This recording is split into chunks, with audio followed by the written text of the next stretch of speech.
Daya Zhang is touring factory locations in Mansfield, Ohio for her father's company, Hong Kong-based Zhang Innovations. Daya tells her father that bringing jobs into America will help their worldwide brand and would also help uplift Mansfield, which is a dying city. Wu Zhang agrees with her passionate plea. Before departing Ohio, she meets with the mayor, who expresses his pride in Zhang Innovations, considering their city worthy of hosting a factory, and reassures her of his support for the move. As she is about to board her private plane, her bodyguard and head of security, Bao Yung, senses something unusual around the hangar. His suspicion is confirmed when mercenaries disguised as workers ambush the group, and Bao takes some of them down. Unfortunately, he is knocked unconscious and fails to stop them. Daya is taken hostage along with several employees. The kidnappers leave the unconscious Bao with a USB flash drive addressed to security expert Ray Breslin. In Los Angeles, Ray is on his way to acquire a disc that will sever his ties with Lester Clark's black site operations. While speaking to him on the phone, Abigail emphasizes the importance of maintaining Breslin Security's reputation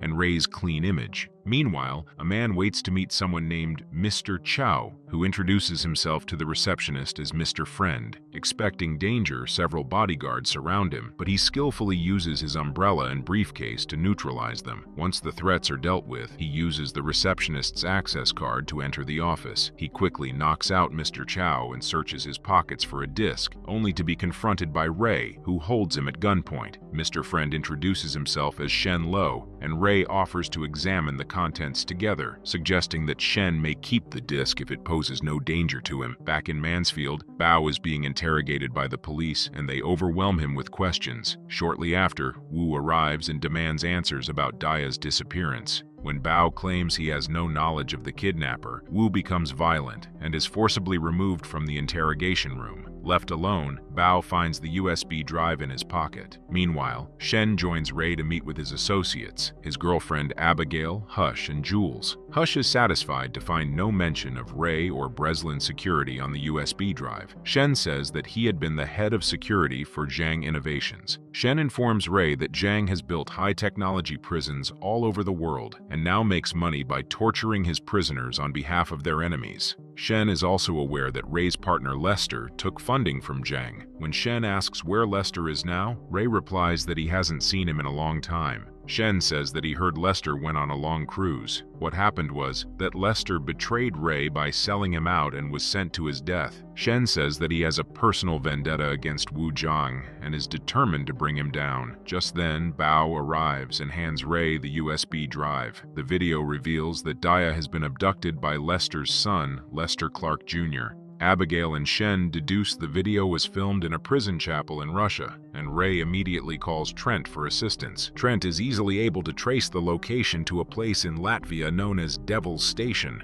Agreeing to collaborate, he promises to arrange transportation. Leaving Hush in Los Angeles, Abigail insists on accompanying Ray and heads home to pack their bags. Meanwhile, Daya and her employees arrive at Devil's Station. As Daya pleads with Lester Jr. to spare them, he makes an example out of one of her employees, ending his life. Shen, in the meantime, interrogates Bao and holds him accountable for losing Daya. Shen is very close to her. Bao, well aware of his failures, expresses deep disappointment and agrees with Shen. Back at Breslin Security, as Abigail speaks with Ray on the phone, she is suddenly abducted. In Mansfield, Wu is with the police waiting on a call from the kidnapper. In the meantime, they ask him if he has any enemies. He states that he has the #1 tech company in China, so of course he has enemies. He just doesn't know who it is. He in turn demands that they get assistance from the neighboring states and do their job better. At that moment, he receives a video call from Lester Jr., and the police attempt to track his whereabouts. Unfortunately, his location is encrypted. Lester Jr. says that Wu could have helped his father, that he put his sick technology into every one of Lester's black site prisons and kept his hands clean. Lester Jr. proceeds to threaten to end both Wu and his business. He demands $700 million in ransom and executes a hostage to demonstrate his resolve. After the call, Lester Jr. moves the remaining hostages through various cells at Devil's Station and informs Daya that he is well compensated by powerful figures to capture and imprison inmates. The hostages are then confined to their cells. As Ray prepares to leave for Belarus with Shen and Bao, Lester Jr. heads to meet Abigail, bitter about his father's removal from the company he built with Ray. He accuses her of failing to intervene. Despite her pleas that she had no involvement, he remains unmoved. Once Ray meets Trent in Belarus, Shen calls Wu.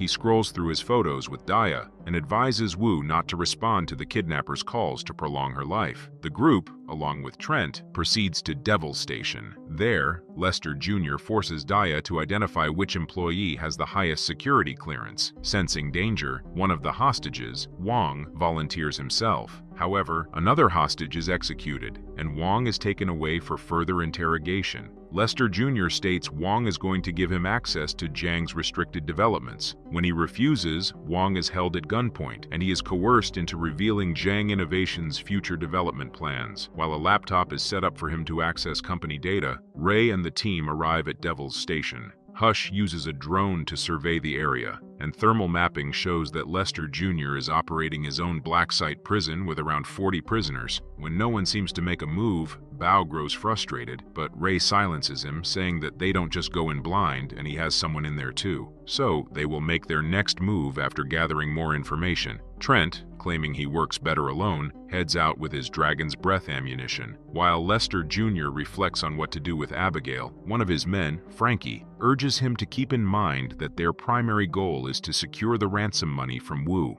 He advises him not to get sidetracked by his need for revenge for the death of his father, even suggesting they should just finish Abigail off and move on. Meanwhile, Ray and the team split up to launch their ambush at Devil's Station. With Trent taking his own route, Ray navigates alone through the sewer tunnels, leaving Shen and Bao waiting together outside. Lester Jr. is notified of their arrival and quickly orders his men to remain hidden. Ray senses something is amiss when Shen reports no one is around the security tower and warns him to stay vigilant as they proceed. Using Daya as bait, Lester Jr. cuffs her to a balcony ledge, ensuring she can be easily seen from the outside. Realizing they're walking right into a trap, Shen advises they hold off on action, but Bao ignores this advice and rushes ahead. Shen attempts to stop him, suggesting they wait for Ray's instructions, but Bao is eager to rescue Daya. Sadly, they trigger multiple landmines and get captured. Lester Jr. thanks Bao for leading him straight to Ray, revealing that his USB drive had a tracker that enabled Abigail's capture. Lester Jr. then brings in Daya and Abigail. When he sees Daya staring at Shen, Lester Jr. realizes that the two know each other despite Daya denying it. Aware that Ray is listening in, Lester Jr. shoots Bao down.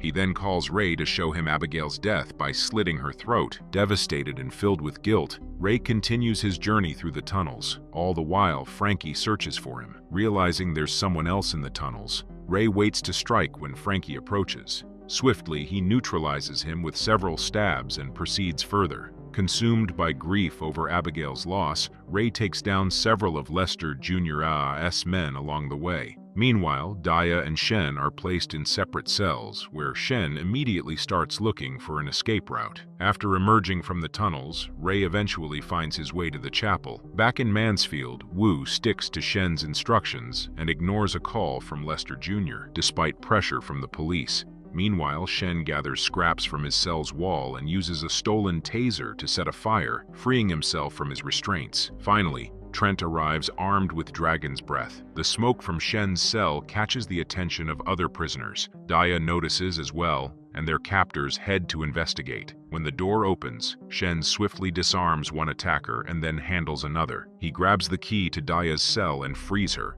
but they're held at gunpoint until they both duck, with Trent eliminating all the assailants in the room without hesitation. The trio then escapes to safety, while Trent relentlessly pulls the trigger. Lester Jr. and his men observe the situation, and he quickly gives orders to address the problem. As Trent continues through the cells, he's ambushed and engages in close combat with an opponent, leading to his weapon being taken away while he endures a beating. Trent doesn't give up, and as the fight continues, he takes a brutal pounding. He tries to fight back, but his opponent is incredibly strong, and eventually, Trent delivers a super slam, ending the confrontation. Daya tells Shen they need to rescue Wang before he gives up any valuable information. Meanwhile, Wang bravely refuses to expose company secrets and is saved just in time by Shen. This leads to an intense battle, and Shen challenges the man to take the fight outside. They engage in a fierce fight, and Daya advises Wang to take cover while Shen uses all his combat skills to help him. He gets knocked down but rises quickly to strike back. With precision and skill, he alternates between defense and offense, but his opponent keeps attacking until Shen twists and breaks his foot.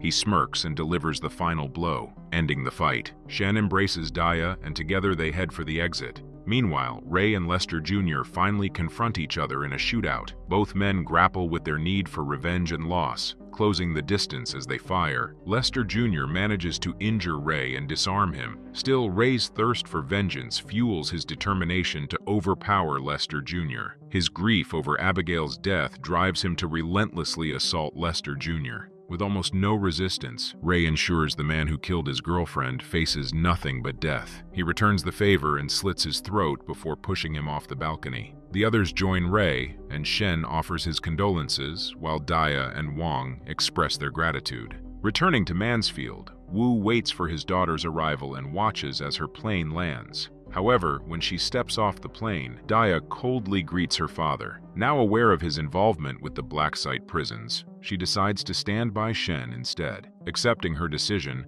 Shen shows Wu and Ray the disc that started it all, hinting that he intends to keep it safe for future use. Wu walks away in despair, and alone with his friend, Trent comforts Ray over Abigail's death, urging him to forgive himself, while at the same time persuading Ray to join him in South America. Claiming that he owes him one, and Ray decides to retire.